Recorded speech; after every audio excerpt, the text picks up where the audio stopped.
So often registrars think that they have to ask all the questions, but you don't have time to do that. You're not going to have enough time for your clinical management, and you're just going to stall and circle around in data gathering. How did you speed up your data gathering? My data gathering, I think it was my biggest challenge in terms of um, data gathering. I would say again, it's about the mindset. I wouldn't just go straight into the skill of speeding up your data gathering. It has a lot to do of what you think is expected of you. So when that's why you have to understand the exam, and I'm sure many of you here do that. But I'll tell you what I mean, and then you can make of it what you want. If you think that by data gathering they want you to ask all the questions concerning a PE, if there are 12 questions to clarify the patient has a PE, if you feel like they want you to ask that, then you keep asking, even when from the key questions you've asked, you feel that it's unlikely, and not just by your feeling, you have excluded it by three or four quick, key questions, you're still asking. And that goes to that mindset of, have I asked enough? And, just doing too much. Same thing with, what you think they expect of you. So in terms of like kind of speeding up, in terms of the explanations, if you think that the examiners want a very lengthy explanation of what COPD is as compared to, checking the patient's understanding, kind of knowing, kind of checking what they know and then basing, your explanation on that. So I think it has a lot to do with what you think the examiners want from you. So down to the details of like data gathering, I think for me the key thing was just having that focus to kind of go through the differentials that I had in mind and narrow it down to key questions. It goes right from the beginning of the consultation. Even your open questions, my open questions weren't just open questions. I had, by doing so many cases and reviewing them, I kind of narrowed down my open questions to three key questions, which is, how can I help you? Tell me more. Any other symptoms? And is there anything else that you need to, that you would have liked to talk about? And I kind of went to the end of the consultation. I found that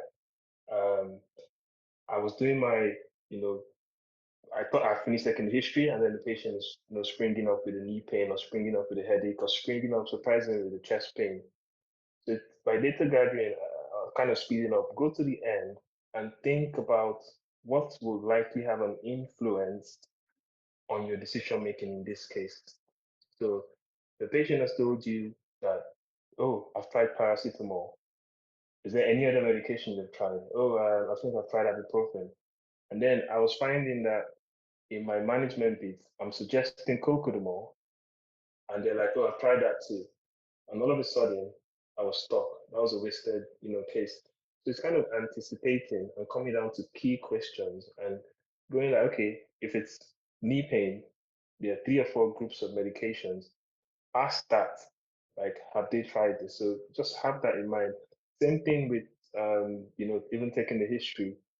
For my clinical data gathering, I kind of just thought of three or four key differentials. I asked initially in an open way, but my intention was the patient wouldn't stray too much. So I can say something like, you mentioned about the burning and the stinging when you pass water, and you also had back pain. So in my mind, there are a few things that can cause that. One of them could be kidney problems, other one will be bladder problems. But because you're a man, you have to think about your prostate. So in that way, I've already set the scene. So when I start asking, they already know why I'm asking in terms of the patients. They're not just shooting up in different directions. They're like, I can ask about what, like, okay, I mentioned about like a UTI.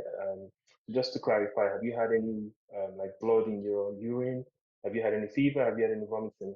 If you found this video useful so far, you might be interested in, are you ready to take the RCA test? This is a test that you can take where we're going to look at your answers and check whether you're ready to take the LCA based on your mindset, the strategies that you're using, and the consultation skills. The test only takes 60 seconds and you get more insights into your preparation and how ready are you to sit the LCA. All you have to do is click the link down in the description below and you can take the test free of charge. So that's what I mean. So just understanding what is needed from you. You don't need 10 questions to clarify a diagnosis. You need 3 or 4, like a PE. Is it pleuritic? Are they coughing up any blood? Any risk factors? And any other question that you think is, relevant. And once you have that, having the confidence to move on. I think that was a challenge I had. I wasn't confident enough that I had excluded. I was asking questions that when I listened back, I was like, I wasn't clear. I wasn't even sure why I asked that question. It was almost like there are 10 questions for PE and I'm asking that.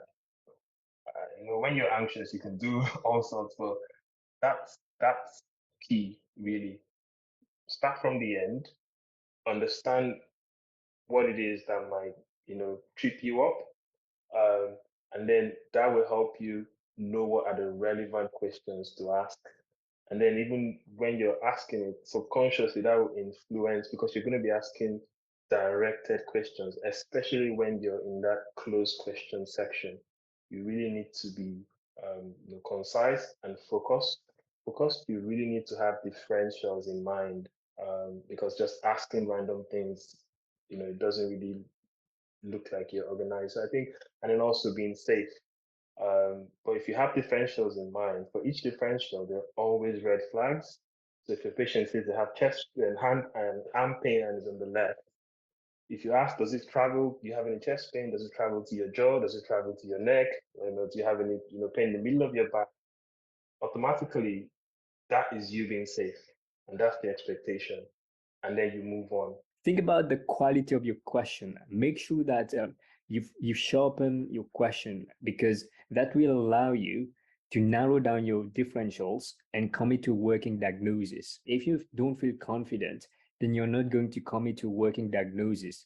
You'll want to stay in data gathering. Just mentally, you feel more comfortable in data gathering rather than committing to working diagnosis and progressing the consultation. If you found this video useful, then I'm sure you're going to get a lot from watching this video where I talk about mistakes that registrars make with the RCA. Click the video to watch it. Take care everybody. Bye bye.